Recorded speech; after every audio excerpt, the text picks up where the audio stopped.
Good morning times town of Bharat, आप देख रहे हैं फिट इंडिया के सुपर हिट बुलेटिन शुरू हो चुका है और आपके साथ खबरों में मैं हूं साक्षी मिश्रा। नमस्कार, गुड मॉर्निंग, मैं हूं श्रुतिका। आप सभी के साथ में आज आपको खबरों का फुल डोज देने वाले हैं, वो भी फिटनेस के साथ में। आपको राजनीति, मनोरंजन, सबकी खबरें बताएंगे। तो आज दिल्ली से बुलेटिन हम आपको दिखाने वाले हैं। संजय लेक में मेरी और श्रुतिका की मौजूदगी है। देश दुनिया की तमाम खबरें हर एक अपडेट के साथ में सुबह सुबह फिटनेस के डोज के साथ में जानने के लिए हो जाइए तैयार।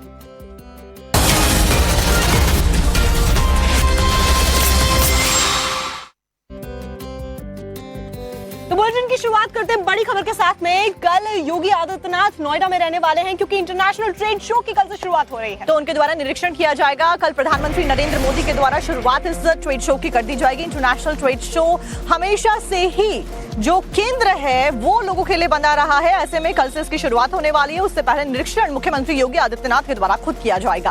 और ऐसे में जब नोएडा का ट्रेड शो होता है तो देश दुनिया से लोग यहाँ पर आते हैं ताकि अपने बिजनेस को बढ़ा सके, लोगों के साथ में कनेक्शन ज्यादा अच्छे तरीके से स्थापित कर सके। तो ऐसे में जहाँ पर प्रधानमंत्री नरेंद्र मोदी स्टार्टअप इंडिया के लिए पहल करते हुए नजर आते हैं, तो वहीं ये जो ट्रेड शो है एक तरीके से कहा जाए तोहफा है सबके लिए। और खास करके एक बात और अहम हो जाती है, जब हम इस बारे में बात करते हैं तो हम स्वदेशी के बारे में जिक्र कर रहे हैं। स्वदेशी प्रोडक्ट्स को प्रमोट किया जा रहा है। जब ट्रेड शो की बात होगी तो सारे राज्यों के जितने भी स्टॉल्स होते हैं, जितने भी टेंट्स होते हैं वो लगाए जाते हैं और इसमें हर राज्य के द्वारा जो स्वदेशी आइटम्स है उसकी प्रस्तुति दी जाती है।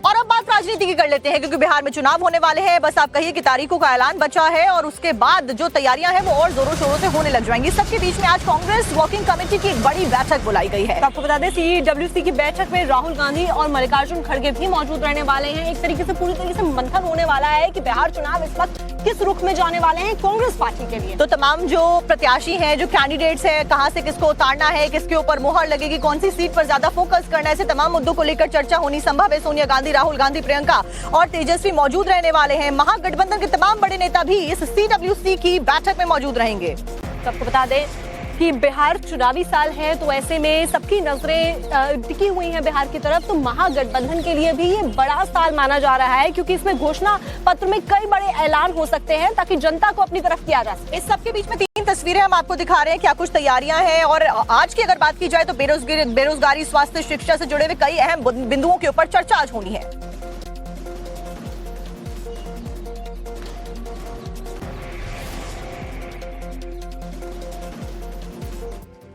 अब बात समाजवादी पार्टी की भी कर लेते हैं जब हम राजनीति की बात कर रहे हैं, क्योंकि आजम खान की रिहाई हुई है 23 महीने के बाद में। समाजवादी पार्टी के नेता हैं, लेकिन उसके बाद में बाहर निकलते ही कैसे वो अधिकारियों के साथ में भिड़ गए, उसका मामला सामने आ गया है। बिल्कुल, ऐसे में वो अफसरों पर गुस्सा करते हुए नजर आए। साक्षी, सवाल ये उठता है कि आखिर आजम खान को गुस्सा क्यों आ गया। आप देखिए इस रिपोर्ट।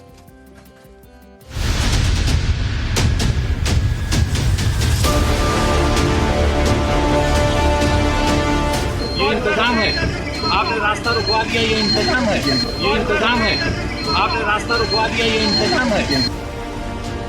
भले ही सीतापुर जेल से 23 महीने बाद छूटे हो, लेकिन तेवर पुराना, चेहरे पर वही रौब, वही आवाज और वही लहजा।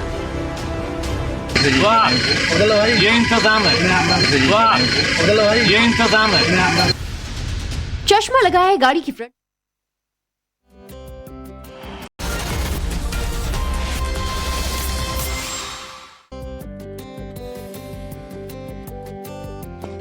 एक बार फिर से आपका स्वागत है फिट इंडिया के सुपर हिट बुलेटिन में। साक्षी, आपके घर में भी एसी होगा, मेरे घर में भी एसी है और हम सभी एसी का इस्तेमाल करते हैं, लेकिन ये कब खतरनाक साबित हो जाए आजकल कुछ पता नहीं है। हाल फिलहाल में भी श्रुतिका हमने ऐसी खबर और तस्वीरें दर्शकों को दिखाई थी जहां पर एसी फटने का, एसी ब्लास्ट होने का मामला सामने आया था। ऐसा ही ताजा मामला दिल्ली के द्वारका इलाके से सामने आया। अब यहाँ पे हुआ क्या है, डिटेल्स में हमारी रिपोर्ट देखिए।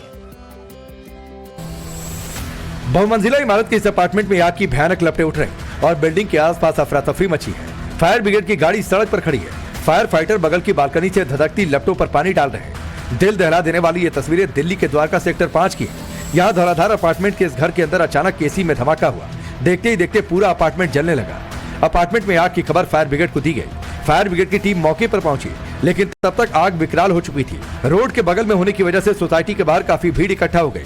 पूरे इलाके में हड़कंप मच गया। राहत की बात यह रही कि आग लगने के तुरंत बाद घर में मौजूद सभी लोग सुरक्षित बाहर निकल गए, वरना इस हादसे में जाने भी जा सकती थी। इस घटना के बाद सोसाइटी में आग बुझाने के इंतजामों की भी जांच की जा रही है। श्रुतिका, हम लोग या फिर हमारे इवन दर्शक आप लोग भी, अगर हम किसी महंगी सोसाइटी में या जो नामचीन सोसाइटीज होती हैं उसमें घर लेने के बारे में सोचते हैं, तो आखिर हम ऐसा क्यों करते हैं? सबसे पहली चीज तो होती है कि सुरक्षा, क्योंकि आप गेटेड सोसाइटी में हैं तो आप सुरक्षित महसूस करेंगे। अगर आपके घर में कोई जरूरी सामान है तो वो सेफ रहेगा, आपके बच्चे भी सेफ रहेंगे। बिल्कुल सही कहा, क्योंकि गार्ड्स होते हैं, बिल्डिंग के नीचे भी गार्ड्स होते हैं, सोसाइटी के बाहर भी गार्ड्स होते हैं। लेकिन अब अगर आप सोचिए कि अगर सोसाइटी के अंदर घर लेने के बावजूद भी आपका सामान, आपकी ज्वेलरी और अन्य चीजें सुरक्षित ना हो, तो आप ऐसा क्यों कह रहे हैं? ये रिपोर्ट देख लेते हैं। गेट के बाहर दो शख्स खड़े हैं। तभी एक शख्स चाबी से गेट खोलने की कोशिश करने लगता है, लेकिन उसकी ये कोशिश नाकाम हो जाती है और फिर वो दाएं बाएं देखकर सीधा निकल जाता है।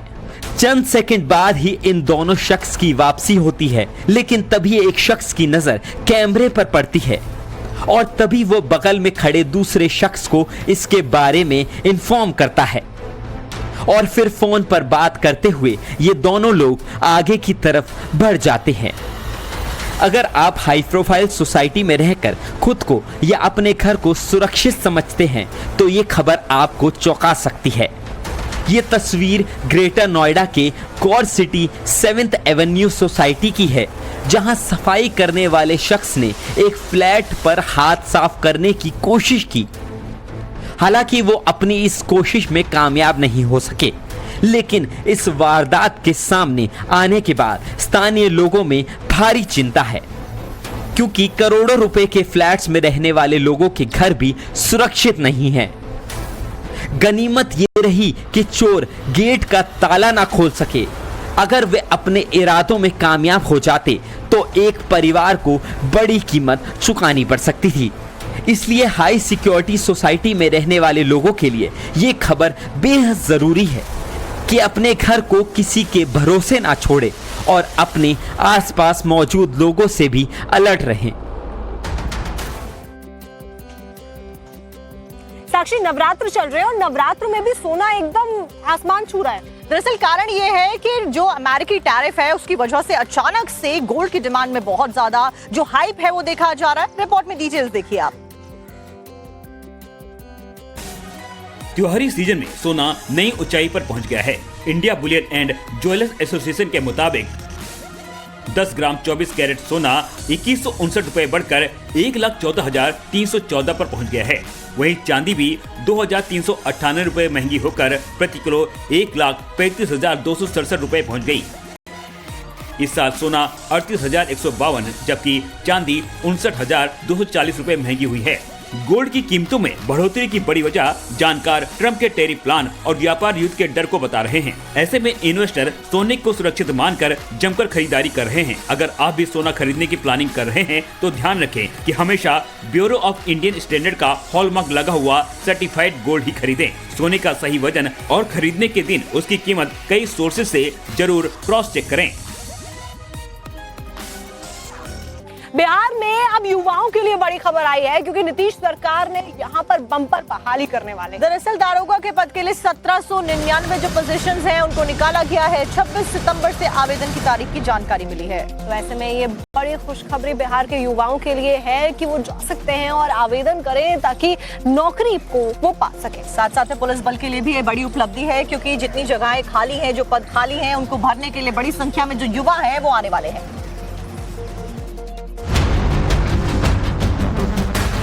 चुनावी साल बिहार में नौकरी की बयार। नीतीश सरकार दरोगा भर्ती का उपहार। बिहार पुलिस में 1799 एसआई की बम्पर भर्ती। बिहार में चुनाव से पहले नीतीश कुमार ने बड़ा मास्टर स्ट्रोक खेला है। युवाओं को बम्पर सौगात देते हुए नीतीश कुमार ने बिहार पुलिस में दरोगा की 1799 पदों के लिए भर्ती निकाली है। दरोगा की बम्पर बहाली से युवाओं के चेहरे खिल उठे हैं। कुछ ही दिनों में बिहार में विधानसभा चुनाव की तारीखों का ऐलान होने वाला है। ऐसे में चुनाव से ठीक पहले नीतीश कुमार ने बड़ा दांव खेलते हुए युवाओं के लिए दरोगा की भर्ती निकाली है। बिहार पुलिस अधीनस्थ सेवा आयोग BPSSC ने 1799 दरोगा एसआई पदों पर बम्पर भर्ती निकाली है। इसके लिए विभाग ने बाकायदा नोटिफिकेशन जारी करके विज्ञापन निकाला है। इस पुलिस भर्ती में पुरुष, महिलाएं और साथ थर्ड जेंडर भी आवेदन कर सकते हैं। भर्ती के लिए आवेदन प्रक्रिया 26 सितंबर से 26 अक्टूबर तक चलेगी। आवेदन करने के लिए बीपीएसएससी की आधारित वेबसाइट bpssc.bihar.government.in पर ऑनलाइन फॉर्म जमा करना होगा। बिहार पुलिस में एसआई भर्ती 2025 के लिए आवेदन करने के लिए उम्मीदवारों की न्यूनतम आयु 20 वर्ष और अधिकतम आयु 37 वर्ष होनी चाहिए। इस भर्ती प्रक्रिया में शामिल होने के लिए योग्य उम्मीदवार विभाग की आधारित वेबसाइट bpssc.bih.nic.in पर लॉगिन कर सकते हैं। अभ्यर्थियों की उम्र सीमा की गणना 1 अगस्त 2025 के आधार पर की जाएगी। अभ्यर्थियों की उम्र मैट्रिक और सक्षम प्रमाण पत्रों के आधार पर की जाएगी। वैसे चुनावी साल में नीतीश कुमार ने बड़ा दांव खेला है। अब देखना होगा कि चुनाव पर इसका कितना असर दिखाई देता है।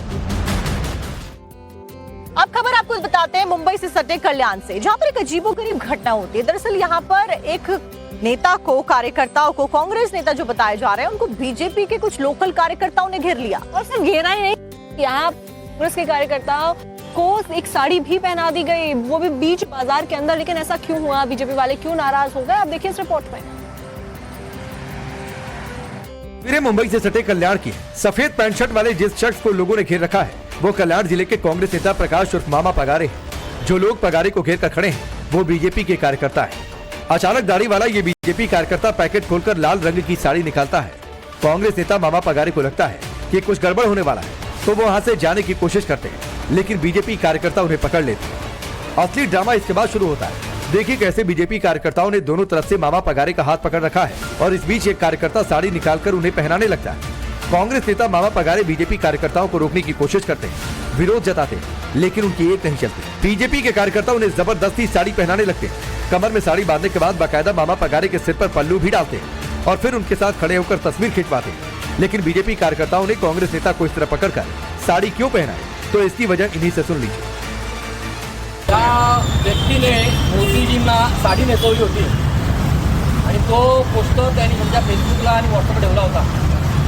त्यासाठी आम्ही यांना साडी नेसून सत्कार करतो। भारतीय जनता पार्टीचा बीजेपी कार्यकर्ताओं के मुताबिक उन्होंने कांग्रेस नेता मामा पगारे को इसलिए सबक सिखाया क्योंकि उन्होंने साड़ी पहने हुए मॉब फोटो वायरल की। प्रशांत किशोर के ऊपर 100 करोड़ की मानहानि का मामला दर्ज करवाया गया है और मंत्री अशोक चौधरी ने मानहानि का केस दिया है। आपको बता दें, पटना के सिविल कोर्ट में ये मुकदमा दर्ज कराया गया है। वही प्रशांत किशोर ने लगाया है भ्रष्टाचार का बड़ा आरोप, उनकी तरफ से लगाया गया है। यानी कि दोनों ओर से जो आरोप है मंत्रियों की ओर से वो लगा दिए गए हैं। प्रशांत किशोर ने भ्रष्टाचार का आरोप लगाया, अशोक चौधरी पर प्रशांत किशोर ने आरोप लगाए थे और प्रशांत किशोर ने प्रेस कॉन्फ्रेंस में एनडीए नेताओं पर अब आरोप लगा दिया है। तो प्रशांत किशोर की पार्टी और फिलहाल प्रशांत किशोर के ऊपर, प्रशांत किशोर पर 100 करोड़ की मानहानि का केस दर्ज है।